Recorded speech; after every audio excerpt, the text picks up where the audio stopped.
कदी बहंदी सी ओ डिगदी टहदी रहंदी सी ओनू कोई ना कोल बिठांदा सी ओनू कोई ना नाल रलांदा सी ओदी लंघदी किवें दिहाड़ी सी जिहड़ी डाची सब तो माड़ी सी उस डाची दी जिहड़ी माई सी ओदा नाम हलीमा दाई सी सुभान अल्लाह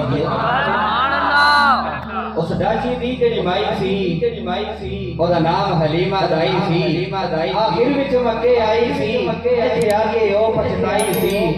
हर बुआ उस खड़काया सी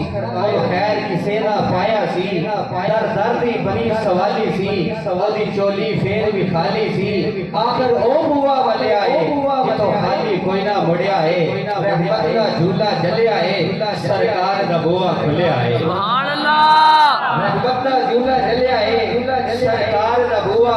खुलिया है लौंडी बाहर आई है दाई वाली जाती पाई है और बाहों नब उठाया है आ तेनू नाल ले जावा मैं उन्हें कहती है आ तेनू नाल ले जावा मैं एक दूरी मुख बखावा मैं आ तेनू नाल ले जावा मैं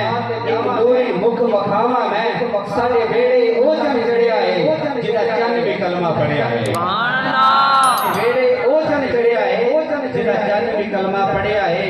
तेरी नाल हलीमा दाई है जब नजर सुने वाल पाई है दिल फड़ के अपना बह गई है सरकार तकदी रह गई सुभान अल्लाह सरकार तकदी रह गई है पर साथ दियां जो दाइयां ने जब बोल हलीमा आईयां ने सब पूछण तू बाहर आंदी नहीं सानू शक्ल विखांदी नहीं किथों खानी है किथों पीनी है बोली है हलीमा दाइयां नु खैरियत पूछण आईयां नु ना मैं बाहर आंदी हां ना तुहानू शक्ल विखांदी हां जब मैनू भुख लग जाती है सरकार दा मुंह चुम लैंदी है